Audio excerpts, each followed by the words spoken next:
Ok, on est de retour pour un nouvel épisode de Angels Talk et aujourd'hui j'ai le plaisir d'accueillir Pierre et Henri. Salut Pierre. Hello, c'est Corentin. Salut Henri. Salut. Comment ça va? Très bien, au Bon, top, C'est sympa de nous accueillir chez toi. bah vous avez vu, je suis bien Très, installé. très bien décoré, vraiment. bien placé. On va parler ensemble une petite heure d'investissement startup puisque bah, vous avez une certaine expérience en la matière. Est-ce que on peut commencer Henri, tiens, dis-nous un peu quel âge tu as, depuis quelle année tu investis en startup, c'est quoi un peu ton background? Alors, j'ai 36 ans. Moi, j'ai eu une carrière assez classique dans la tech où j'ai été directeur commercial pendant une petite dizaine d'années dans la tech. Puis, j'ai monté un groupe qui s'appelle désormais Wi-Fi Group, qui est la fusion entre les plus connus Avisio et Mobiskill. On vient de changer de nom il y a 15 jours, donc il faut qu'on s'habitue. J'ai investi depuis 5 ou 6 ans, d'abord à titre... Donc ça veut dire 2018-2019. C'est ça. Ouais. D'abord à titre, au tout début en club deal, j'ai monté un club deal sans savoir que ça s'appelait comme ça. Ok. Je vous raconterai sûrement. Et puis un peu plus depuis ces dernières années où j'ai eu la chance de pouvoir vendre une partie d'Avisio à European Digital Group. Donc effectivement avec des prises de tickets un peu plus importantes et un peu plus fréquentes. Mais donc avec toujours cette double culture club deal caritatif et ticket personnel. Ok. Et en 5-6 ans, tu as mis à peu près combien de tickets en nombre? Je crois que j'ai 25 ou 27 Ok. lignes. Ok. Merci. Pierre, pareil, même question. Donc j'ai 41 ans dans une semaine. Moi j'ai un profil plutôt de salarié, pareil dans tout ce qui est technologie. Donc j'ai commencé technicien, administrateur système réseau. Et puis là je suis responsable sécurité informatique depuis 10 ans. Ok. Voilà. Donc j'ai commencé à investir en private equity depuis mai 2020 via différents clubs. Ok. Voilà. Ok. Donc ok. Combien de tickets? Un peu moins de 50. Je suis à 48-49. Joli. Ouais. Joli, joli. Mais après, j'ai une stratégie du ticket minimum pour diversifier au maximum. Ok, ok. Alors justement, sur vos tickets, vos 25 ou 50 tickets, combien de ces tickets vous vous dites waouh, belle croissance, j'y crois à fond, et combien vous vous dites ça va être compliqué?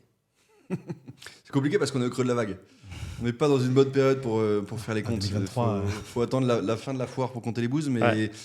Tu te dis 30-30-30. Donc C'est vas-y, 30 qui sont Ouais, super, un tiers. Ok. dont on est très fier, enfin dont je suis très fier et que j'aime beaucoup et dont je sais que ça va ramener 3 sous. 30 qui se finiront en PME et 30 qui, à mon avis, sont mortes ou soon to be mortes. Ok. Est-ce que toi, Pierre, tu es à peu près dans ces eaux-là ou... Oui, alors après, moi je pense qu'il y a un tiers où ça va décoller à fond. Après, sur papier, c'est vrai que je suis plutôt à 8 pour le moment. Sur les tes 40. 50 tickets, il y en a 8 qui Ouais, te paraissent bien solides? Ouais, au-delà de x2 déjà. Et puis après, on a du x8, x4. Il y en a une à x30. Ça, c'est par rapport à la valo du dernier tour de Ouais. table après toi. Exactement. Ok. Tu es sur un x30 pour l'instant sur une boîte en virtuel. Exactement. Pas mal ça. C'est pas mal. Ok. Ok. Est-ce que vous investissez uniquement dans la tech ou dans autre chose? Non, moi j'ai investi en plein de trucs différents. Ok. J'ai investi en consumer goods, j'ai investi en hôtellerie, en tout cas sur la partie startup, VC Ouais. ou business angel. J'ai investi dans plein de trucs différents. Ok. J'avais une thèse initialement, puis dès que je peux, je l'éclate en fait. Ok. Pourquoi? Parce que c'est pas mon métier et que j'investis souvent pour des raisons très humaines, de fit, de coup de cœur pour un produit, pour des fondateurs, pour une équipe, pour un marché, Ok. pour un momentum parfois aussi. Parce que Et- toi, en fait, les deals que tu reçois, c'est parce que c'est des gens que tu as croisés dans le boulot, dans le Ouais, business. il se trouve que j'ai un métier de réseautage, j'ai un réflexe de réseautage, je passe mon temps à rencontrer du monde, et donc de facto, j'entends parler de choses, on me met en relation, je rencontre du monde, et donc on me propose Et puis j'anime un club deal, donc dans le club deal, ça fait autant de têtes chercheuses qui me suggèrent des choses, mais j'en refuse énormément. Ouais. Et de temps en temps, j'ai des crushs pour des trucs que je fais, avec ou sans le club deal. Donc c'est quand même aussi beaucoup l'aventure entrepreneuriale que tu vis avec eux qui t'intéresse aussi. Oui, oui, bien sûr. Je considère que le business angel, c'est vraiment pas un métier, c'est même pas un side. J'en sais rien, un guilty pleasure.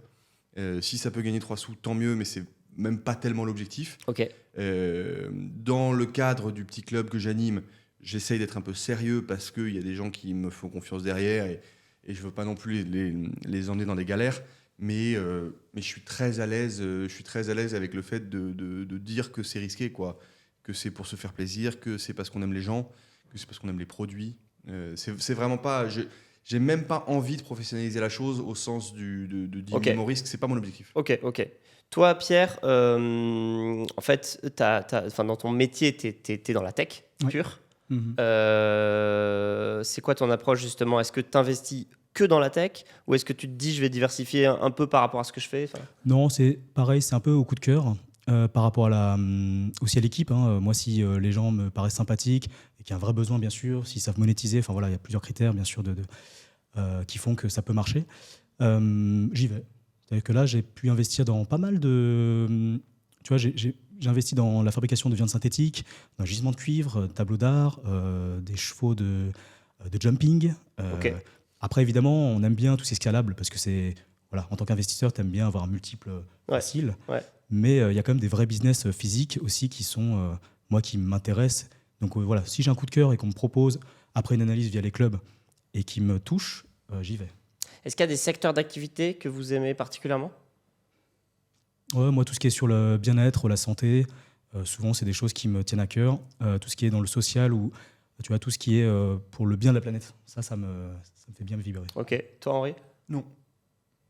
Tout secteur. Tout secteur, je peux me laisser convaincre par des trucs très surprenants. Et à l'inverse, il y a des sujets proches de moi par exemple, je n'investis jamais en HR Tech. Ah oui. Alors que c'est mon métier. Ok. J'essaye d'investir. Le point commun entre tous les investissements, c'est des choses que je comprends. À une exception près, c'est quand ce sont des gens que je connais. Il y a quelques investissements que j'ai faits exclusivement sur le nom d'un fondateur que j'aime particulièrement, ou d'une fondatrice, en l'occurrence, pour l'exemple que j'ai en tête, qui m'a pitché un jour un projet auquel j'ai absolument rien compris. Mais j'ai investi les yeux fermés et j'aurais dû investir beaucoup plus. Parce que tu la connaissais et tu connaissais ce qu'elle faisait dans le job et tu penses que c'est une personne extrêmement forte. C'est une fille, si tu lui confies un stand de frites, elle le scale, quoi. Ok. C'est pas un sujet. Ok. Intéressant ça. Dans votre portefeuille, vous avez un ticket qui sort un peu du lot. Alors pas forcément en termes de perf, mais justement, je sais pas, dans la space tech ou dans un truc un peu... Pierre, tu as cité la viande synthétique. Oui. Ça, c'est quand même assez... alors même s'il y a beaucoup de boîtes de viande synthéttique, c'est assez rare de voir ça dans des portefeuilles. Ça, c'est intéressant. Toi, Henri, tu as des choses un peu différentes comme ça? Je suis en train de refaire la liste, mais j'ai rien de fifou, non. Ok. En fait, j'essaye dans le temps de moins investir pour des raisons de social reward et d'avoir des choses à raconter dans les dîners en ville. Ce qui est une très bonne raison d'investir. Mais donc, je ne vais pas forcément sur des sujets que je comprends, qui seraient trop loin de moi, juste pour la gloriole. Ouais, et tu veux dire aussi, tu fais pas des trucs forcément très sexy. Ouais. Ok. J'ai fait Gogaï, c'est super, mais c'est de l'hôtellerie en province. Ouais. L'hôtellerie de centre-ville en province, ça n'intéresse pas grand monde. Pourtant, le play est super. Ouais. Et toi, Pierre, donc, des boîtes comme ça, viande synthétique, par exemple, tu peux nous en dire un peu plus? Et est-ce que tu as d'autres boîtes un peu ça me plaît dans le sens où on est dans un monde où on consomme pas mal de viande. On va pas refaire le monde, mais la population, elle augmente, etc. Donc, il y a un moment donné, il faut arriver à trouver des alternatives à notre façon de vivre aujourd'hui. Donc, moi, c'est pour ça aussi que ce deal m'intéressait bien. Ok, c'est une boîte basée en France? Non, elle est plutôt en Angleterre. Angleterre, ok. Ouais. T'as d'autres choses comme ça dans ton portefeuille un peu différents qu'on voit pas partout?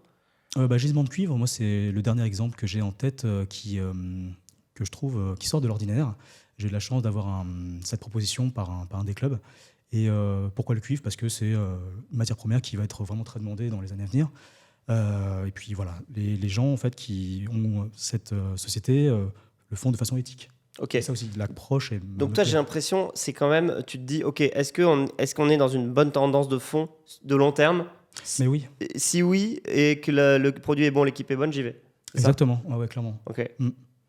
Après, je crois que, il y a des chiffres qui font que les éléments sont factuels, mais voilà, moi j'écoute aussi de plus en plus mon cœur, ce qui me plaît, et voilà, comme tu as dit tout à l'heure, si la fondatrice ou le fondateur t'explique mais que tu comprends rien, mais tu y vas parce que c'est la personne, Hum. ça peut être aussi un choix de ma part. Est-ce que vous allez dans des boîtes qui ont des maturités très différentes ou vous allez toujours dans des boîtes très jeunes ou plus avancées? C'est quoi un peu votre play là-dessus? Très jeune. Je considère que je vais là où je peux aider aussi. C'est cette thèse de Smart Money où moi je suis un sales. Donc, dans la raison pour laquelle je rentre, alors c'est peut-être un peu moins vrai depuis les derniers mois, mais historiquement, pour avoir des strapontins sur des dossiers intéressants, il fallait se justifier et montrer patte blanche. Alors, quand on investit via un club deal, c'est la masse qui fait ce ticket d'invitation. Quand tu es tout seul ou quand tu es petit ou pas connu, ça va plutôt être ce que tu amènes en plus de l'argent. Et quand on parle d'un sales, on parle soit de conseil, soit d'intro, soit de mise en relation, etc. J'ai oublié la question. C'était sur les maturités de boîte. Oui, ça. Et en l'occurrence, ces premiers deals sont plutôt attractifs pour des très jeunes boîtes.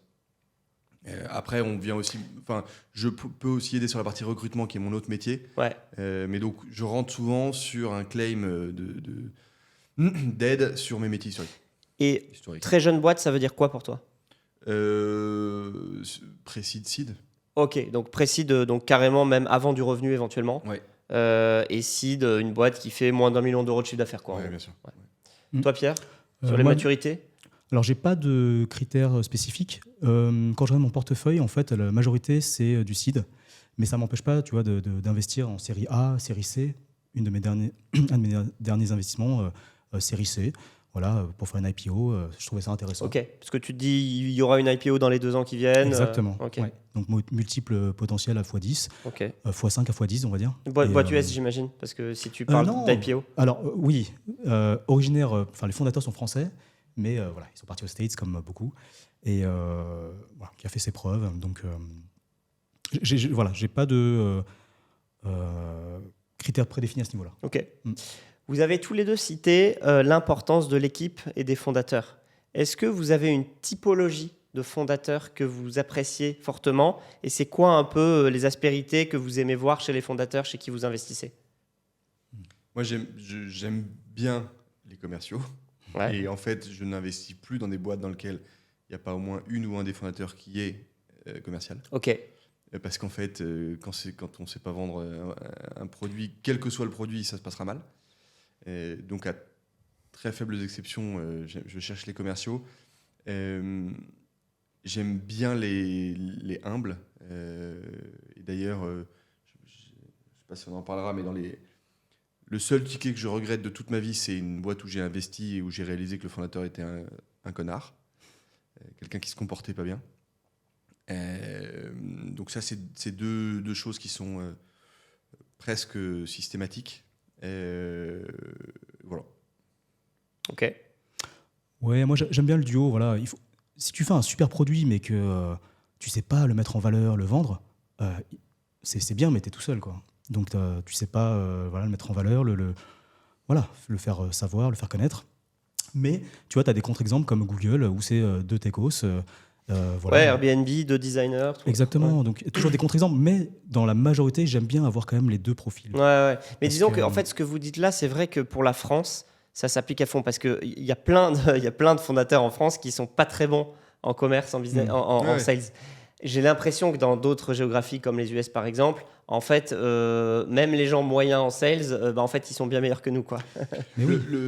Régulièrement, quand on me parle alors moi, je suis chasseur de tête, donc il y a plein de gens qui viennent me parler de leur carrière et donc soit du fait de reprendre un job, soit de monter une boîte et donc d'association. Sur les sujets d'association, très régulièrement, je déconseille fortement à des fondateurs plutôt business de s'associer avec des techs. Ce qui va à l'encontre de tout ce qu'on peut lire. Ce qui va à l'encontre de la thèse, en fait. Ouais. La thèse générale, c'est un sales et un tech qui s'associent, qui font un super truc. Ouais. En l'occurrence, autant le fondateur ne va jamais s'arrêter de vendre. Est-ce qu'il va vendre au début son produit, puis sa boîte, puis sa levée de fonds, puis les embauches, il va tout le temps vendre. Ouais. En revanche, le CTO, il va assez vite être outdated. Oui. Il va assez vite limiter la boîte. Et on voit quand même beaucoup de dossiers dans lesquels on a un CTO historique qui n'est plus du tout sizé pour la boîte, qui a 30%, 40%, 50% des parts, qu'il faut sortir et qu'on ne peut pas sortir et qui devient un boulet. En fait, comme en France, pour plein de raisons sur lesquelles on pourrait détailler, mais on ne vire jamais les fondateurs, jamais. C'est extrêmement rare, à Mm. moins que les fondateurs vraiment tapent dans la caisse ou se Ouais. comportent mal. Il faut anticiper le fait que les gars vont durer très longtemps. Or, sur la tech, ça peut être un problème parce que c'est ton métier. Souvent, enfin toujours, en tout cas dans le play où on joue, les entreprises grossissent toujours plus vite que les gens. Et autant un vendeur, il saura toujours à peu près vendre ce qu'on lui demandera de vendre, autant un tech, assez vite, techniquement, il peut être dépassé. T'as un avis là-dessus, Pierre? Non, je suis à peu près du même avis, dans le sens où la technologie, moi je suis dedans, hein, donc maîtriser aujourd'hui tout l'écosystème, c'est presque impossible. Moi j'ai travaillé dans une petite ESN, on était 4, le fondateur, donc c'est le gérant et également le commercial, il n'a pas réussi à trouver un autre commercial que lui en fait, parce que pour moi, c'est lui qui m'a informé, hein, c'est un peu comme mon deuxième père, il m'a donné le goût du business, etc. À l'époque, c'était entre 2007 et 2012, j'ai ingurgité un nombre incroyable de technologies, de marques américaines, etc. Et encore, il limitait pour justement qu'on soit expert quand même dans ces domaines-là. Aujourd'hui, il y a trop de releases qui sortent et à chaque fois, tu as des conséquences sur d'autres éditeurs, constructeurs. Donc aujourd'hui, c'est un peu plus compliqué. Comme tu dis, un sales, il sait vendre tel produit, tel service. Ça ne va pas changer dans les 10 ans, quoi. Donc, Sur le marché, est-ce que vous regardez un peu le marché quand vous investissez dans une boîte? Et est-ce que vous avez des préférences? Par exemple, est-ce que vous préférez un petit marché avec peu de concurrents ou un très gros marché où c'est océan rouge, il y a plein de concurrents partout? Je me suis jamais posé la question de façon aussi évidente. J'aime bien les marchés de niche par définition parce que moi je vis dans une niche et je pense que toi en ESN ça a dû être la même chose. On est toujours pas mal dans sa niche, bien caché, bien discret. Après évidemment c'est toujours rassurant d'avoir un addressable market qui est gros mais qui souvent est quand même un miroir aux alouettes parce qu'en fait tu sais que tu vas prendre un tout petit bout du marché. Et je trouve d'ailleurs que dans les decks, il n'y a pas plus mensonger que les slides sur. Ça, c'est sûr. Tu sais, la slide de croissance. Je l'ai jamais vu s'exécuter correctement. Et puis la slide de marché où tu as un énorme rond comme ça. Ouais, c'est ça. Et même le petit rond, il est quand même très il très est gros. quand même gigantesque. 2 billions. Donc, toutes ces slides-là sont souvent exagérées, quand c'est pas toujours exagéré. Et en plus, on ne sait pas très bien comment on va les adresser. Donc, ouais, les niches, c'est bien. Les niches, c'est chouette. Et commercialement, pour le coup, enfin, en termes de marché, je trouve que le momentum est plus important que le marché. Ok, tu peux expliquer ça? J'ai investi dans une boîte géniale qui s'appelle Flex Living. Flex Living, outre l'équipe que j'aime beaucoup, outre le positionnement que j'aime beaucoup, c'est des chambres opérées en B2B pour les remote workers qui viennent à Paris. Donc ils transforment des appartements en appartements d'entreprise et ça permet de fiabiliser le sourcing de chambres de tes équipes et de lisser le prix. On est en année de Coupe du Monde de rugby JO. Donc mécaniquement, ils vont exploser. T'as pas le choix. Même si t'es nul, tu vas exploser. Donc ils n'ont pas un immense marché. Ils ont une proposition de valeur qui n'est pas gigantesque. C'est pas sky is the limit.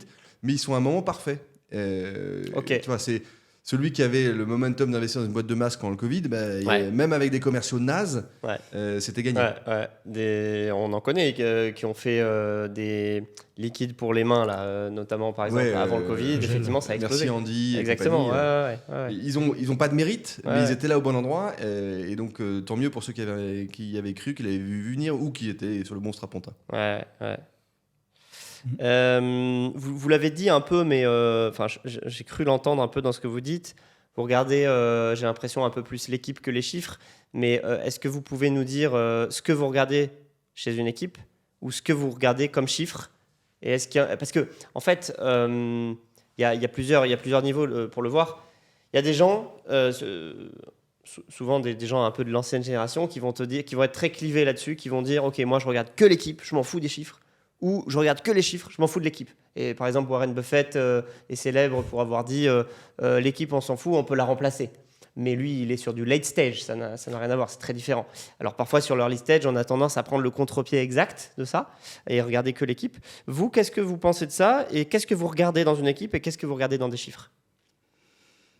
Moi, je regarde les deux, en fait, en vrai. Parce que bon, tu peux avoir une super équipe, tu vois, et donner aucun résultat, ou médiocre. Donc, Par contre, si l'équipe se complémente pas tant que ça, généralement, je vais pas regarder plus loin. Et à contrario, tu vois, les chiffres peuvent être très bons, mais si les 2 fondateurs, ou les 3 d'ailleurs, t'entends que ça, il y a quand même des disputes, enfin, je sais pas, voilà, ça s'organise pas forcément très bien, il y a des problèmes d'avis ou quoi, ils sont plus sur dans la même perspective, j'y vais pas non plus, quoi. Ok. Donc, moi, je regarde un peu les deux, en fait. Après, c'est toujours pareil. Je pense que, tu vois, pour revenir à ta question précédente, moi, je dirais que pour ma part, en tout cas, c'est une question de moment aussi. Plus c'est un marché de niche, plus tu as de risques plus le multiple est énorme si ça marche, mais tu as plus de risques. Donc, moi, j'aime bien diversifier aussi. C'est-à-dire que, tu vois, je vais avoir une partie de mon portefeuille quand même où je vais avoir des plus petits multiples, mais il y a plus de chances que ça perce. Ok. Donc, voilà. J'aime un peu les deux. Ouais, tu as une Avoir les deux. stratégie en fait qui est assez Diversifier. défensive dans la mesure où ce que tu penses sur une boîte, ça va pas forcément, tu vas pas penser forcément la même chose sur une autre et justement ça va te dire justement j'y vais parce Oui. que dans une c'est l'équipe qui est top, dans l'autre c'est les chiffres qui sont plutôt top, mais justement ça va me permettre de diversifier Oui, c'est ça. Moi, j'aime bien. Voilà.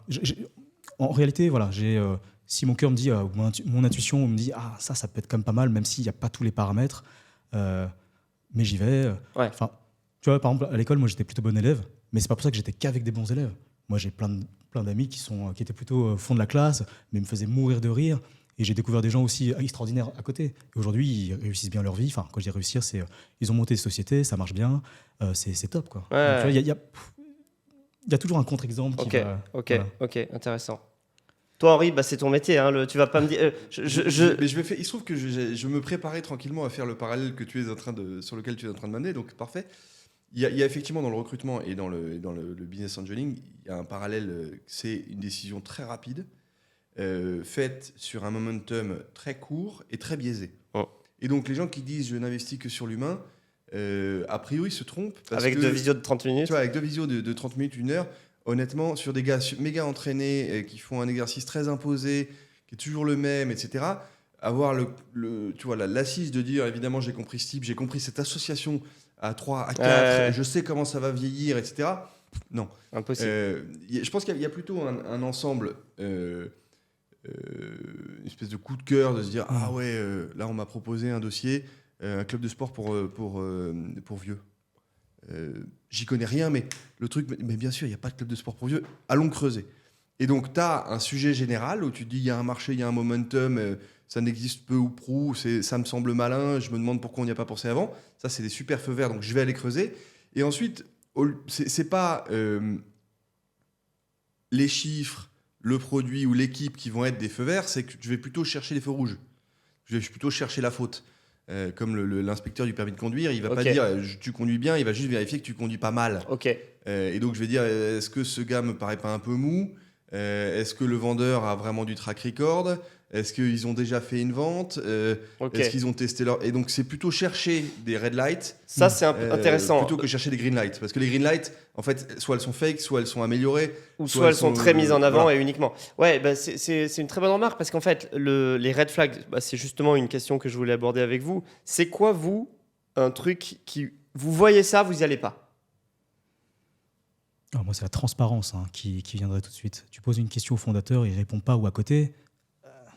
Ça, effectivement. Alors ça, ouais, moi j'en ai des anecdotes comme ça. C'est par exemple la personne qui te dit on travaille avec telle boîte.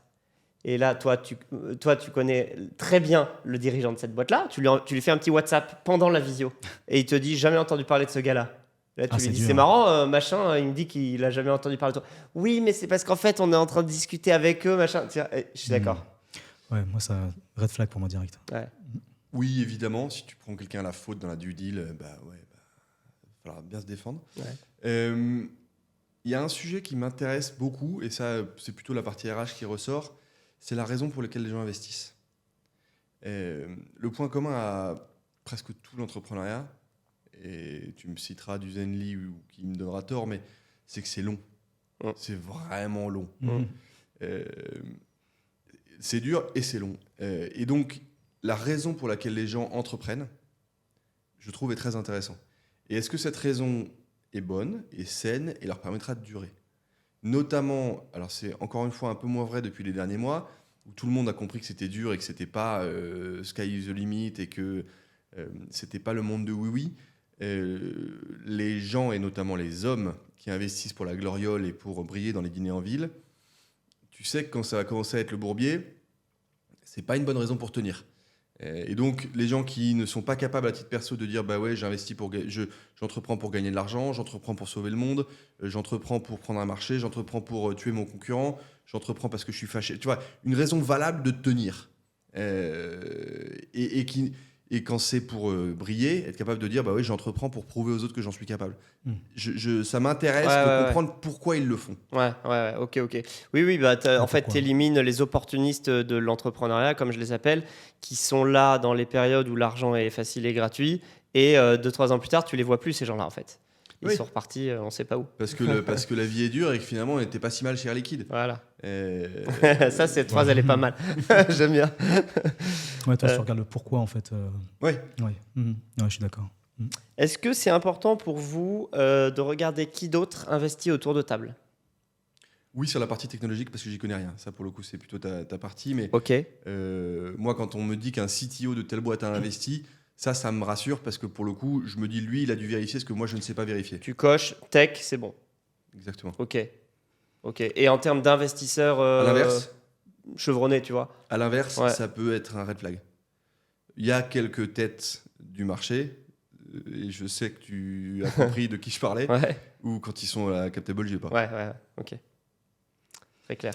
Ouais, moi, je suis un peu d'accord sur le fait que ça me rassure, en tout cas. C'est-à-dire que je vais pas maîtriser tous les sujets.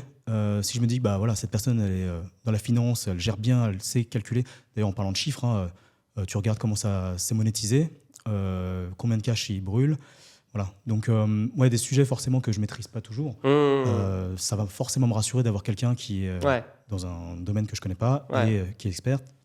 Et va me... Ok, donc ça c'est intéressant au niveau de l'expertise que vous n'avez pas forcément et qui est checkée par d'autres. Mais au niveau des noms, c'est-à-dire un très beau nom d'un fonds ou d'un investisseur dont on sait qu'ils ont fait des très beaux investissements par le passé, est-ce que ça vous rassure ou ça vous fait ni chaud ni froid ? Oui, ça rassure. Okay. Ça, en tout cas, ça peut pas faire de mal. Encore une fois, si les gens sont pas des repoussoirs, ça peut pas faire de mal. Après, il faut aussi un peu creuser. Tu vois, tu as des fonds où tu t'aperçois qu'en fait c'est le 4e fonds de Ardian. C'est un peu moins bien. Tu vois, est-ce que c'est pas un co-marketing aussi Ok. C'est quoi votre plus gros fail un peu en tant qu'investisseur ? Alors, pas forcément une boîte qui est partie au tapis. Enfin, ça peut être une boîte qui est partie au tapis, évidemment. Tout à l'heure, Henri, tu nous disais une boîte dont le mec s'est révélé être un connard. Voilà. Donc ça, je pense qu'on ne pourra pas trouver mieux. Toi, Pierre, c'est quoi les genres un peu de fail que tu as eu Moi, c'est de réinvestir dans une société 4 fois par enthousiasme. Et j'avais justement, je parlais de cash burn tout à l'heure, on n'avait pas fait gaffe. Quand je dis on, c'est les investisseurs. Qui brûlaient plus de cash qu'ils n'en généraient. Et en fait, dans l'engouement, l'enthousiasme... 4 fois ? Ouais. Incroyable. Autant la première, mais pourquoi t'es pas le seul. Hein. J'en connais plein des gens comme ça. Ils sont entêtés. Et puis... Donc le gros fail pour ma part en 4 ans, c'est ça. C'est d'avoir réinvesti sans avoir vraiment checké tous les paramètres. Et la boîte, là, elle est au tapis ? Elle n'a pas fermé. Ça a changé de gérant. Mais voilà, j'ai perdu confiance et espoir dedans. Je fais comme si elle n'existait plus, clairement. On n'est pas à l'abri d'une bonne surprise, comme on dit, mais voilà. Ok. C'est pas vraiment un fail, mais c'est une anecdote. J'ai eu un jour un cas très spécial d'une boîte dans laquelle on avait investi avec le club en plus. Ça se passait pas bien, mais on était très supportif du fondateur qui disait on a 2 ou 3 propals pour revendre, on va essayer de pivoter. Je sais plus quelle était la thèse. Est-ce qu'on pivote sur un autre produit ? En tout cas, on fait la démarche de la dernière chance. Et nous, on était là, vas-y, mon courage, mon vieux, est-ce qu'on peut t'aider ? Et en même temps, je venais d'investir 1 mois avant dans une autre boîte qui a annoncé à ses business angels, on est hyper content d'avoir recruté un nouveau directeur commercial qui était le fondateur de la boîte qui disait qu'il était en train de se battre. Oh putain. Donc, en fait, tu te retrouves avec une coquille vide. Tu te retrouves avec de l'autre côté une boîte qui te ment visiblement ou qui n'assume pas que ok c'est plié, il se bat plus.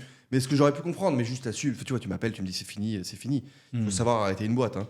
Et de l'autre côté, un gars auquel je croyais, parce que je venais d'investir dedans, qui, du coup, recrutait un gars dans lequel je croyais plus. Ouais. Ouais, c'est Et clair. à qui je voulais pas appeler en disant fais gaffe, t'as embauché un type auquel moi je crois plus. Ouais, bien sûr, bien sûr. Donc Ouais. là, Ouais, je compliqué là. Je m'étais mis dans une situation bien compliquée. De jouer sur les deux tableaux, ouais.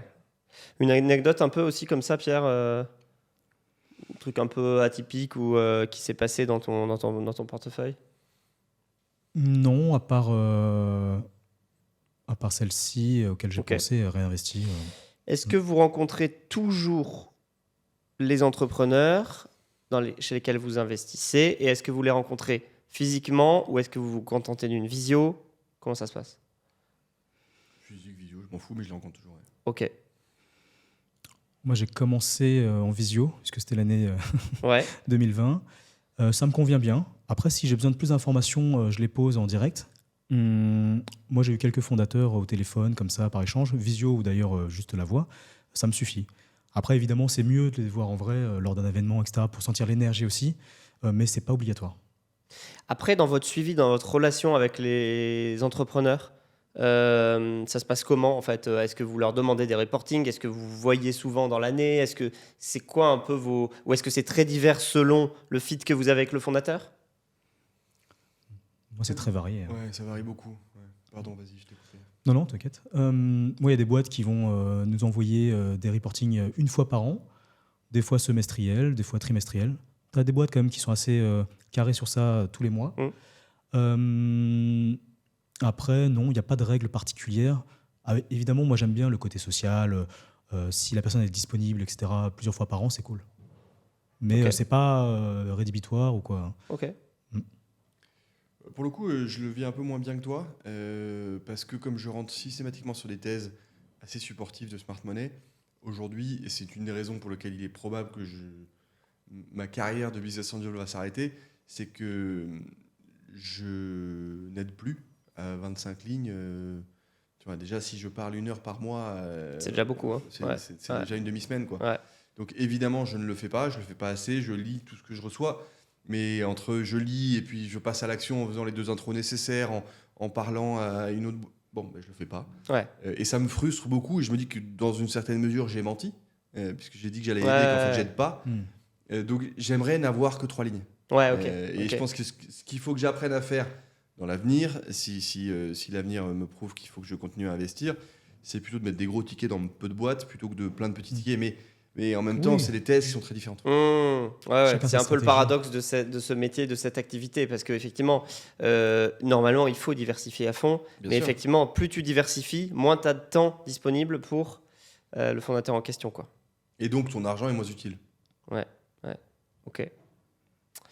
Sur les sorties, si vous avez moyen de sortir avant la session, c'est-à-dire par exemple en série B ou avant, est-ce que vous le faites?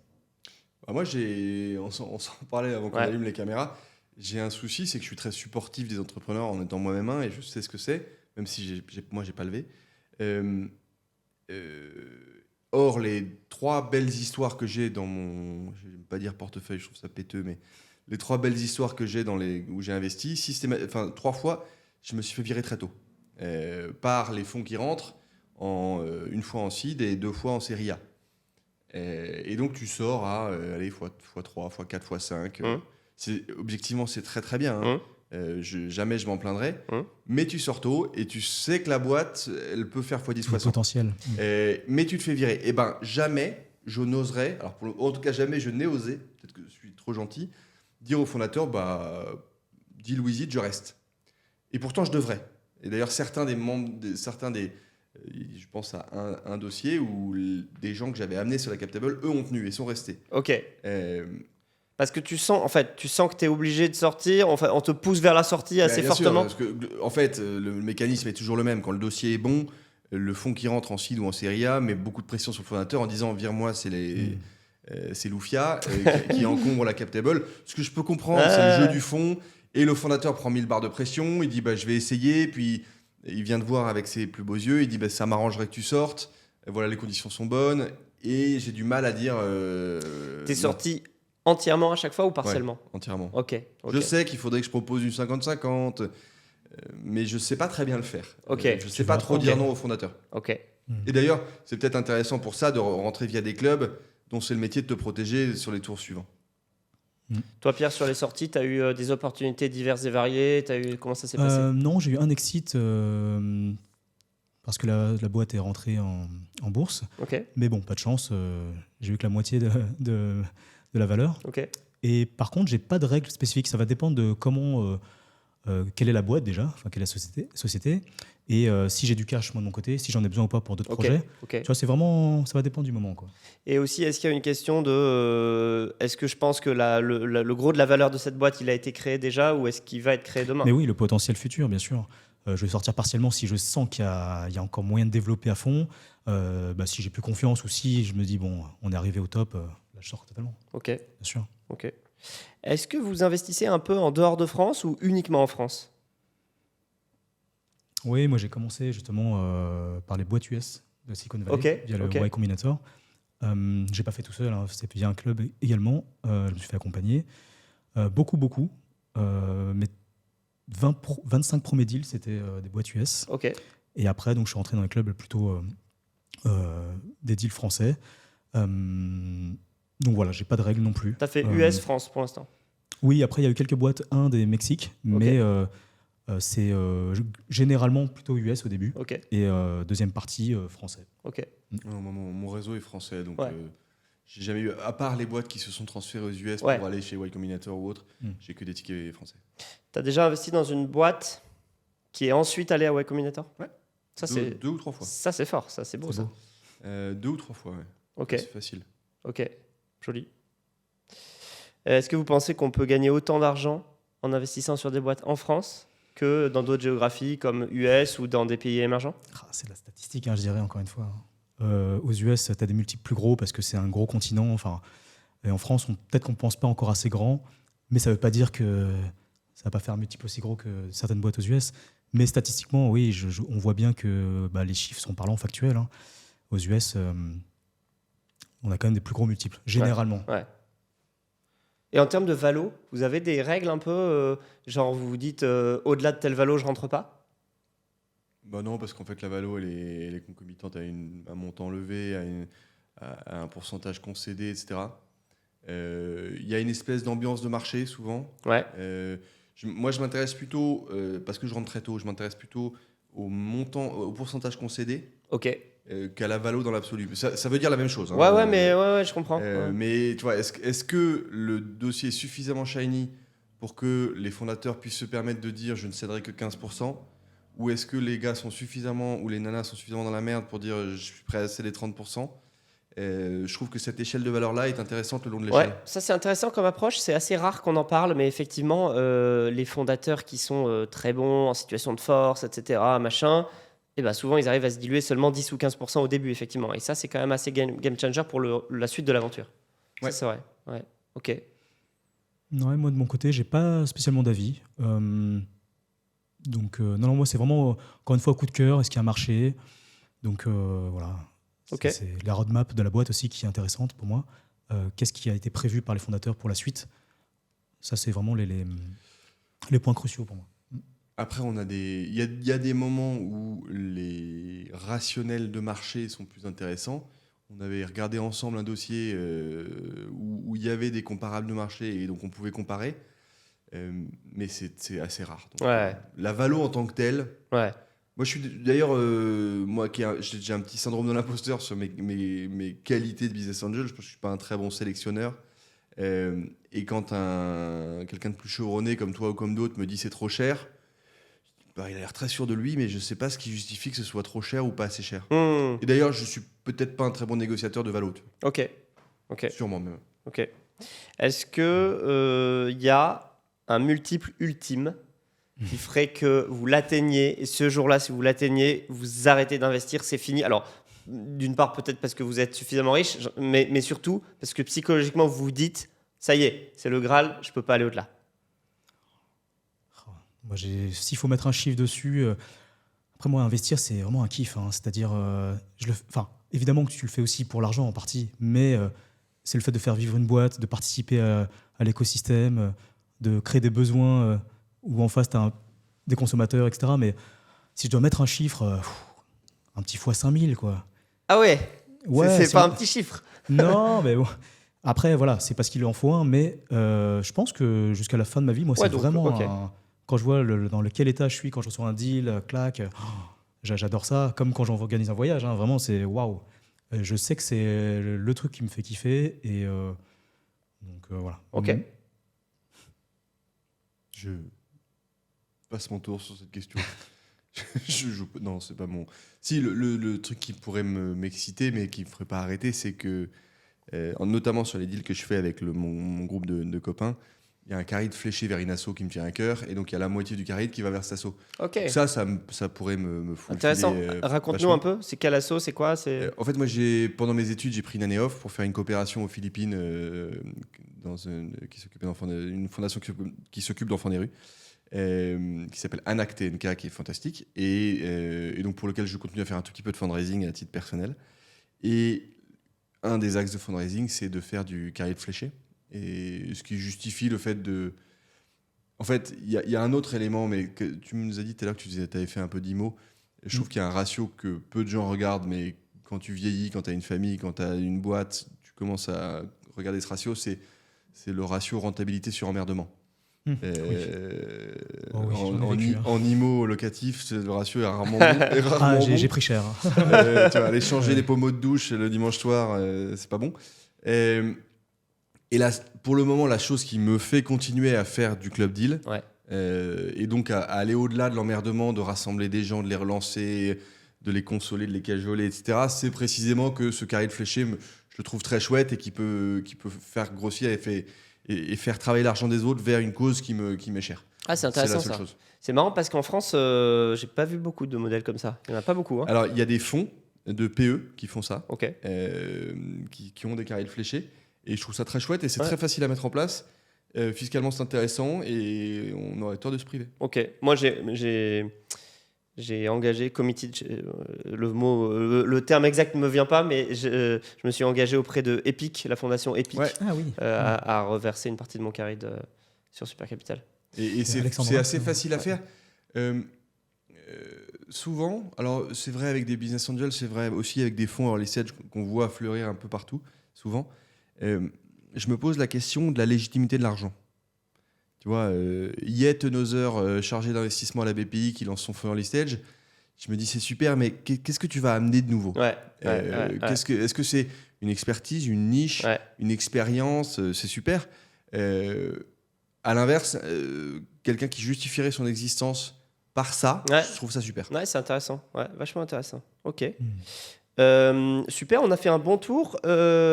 Pour terminer sur un sujet un peu connexe, mais qu'on a commencé un peu à évoquer là, c'est est-ce que vous investissez dans autre chose, tout à fait autre chose que des startups? Si oui, quoi? Ouais, moi j'ai commencé avec l'immobilier. J'ai fait un peu tous les formats, enfin tout. Droit commun, donc achat dans l'ancien, travaux, location longue, enfin classique. Ouais. Après, bon, j'ai eu 2 fails avec des fiscs, des défisques. Et ensuite, pareil, 2020, en même temps que le private equity, j'ai commencé à investir en bourse et un petit peu de crypto-monnaie aussi. Un petit En peu avant bourse, de- des actions individuelles? Ouais, Ok. tout à fait, ouais. Ok. Marché US? Français et US. Ok. Ouais, j'ai fait les deux. Pour l'instant, plutôt en CTO, mais CTO, pardon, mais ouais, c'est voilà, à petite échelle. Ok. Toi, Alors, moi, ce qui est amusant, c'est que le montant, la valeur absolue du montant que je mets en venture avant ou après mon exit n'est pas très différent. Et, C'est rare. C'est un peu différent, mais pas très différent. Et en fait, aujourd'hui, mon argent, il est chez Natixis, géré en banque privée, et il s'occupe de le mettre en private equity sur les marchés et sur de l'immobilier papier. Donc Ok. c'est beaucoup plus tradi et vieux bourgeois que le venture dont je m'occupe tout seul. Ok, intéressant. Écoutez, merci beaucoup pour cet échange. On a vu un peu des diversités de points de vue et des trucs qui sortent un peu de l'ordinaire. Donc, merci pour votre temps et merci à tout le monde d'avoir regardé ces 3 quarts d'heure de vidéo. Et abonnez-vous si le contenu vous a plu. Évidemment, rejoignez-nous sur supercapital.club. À bientôt.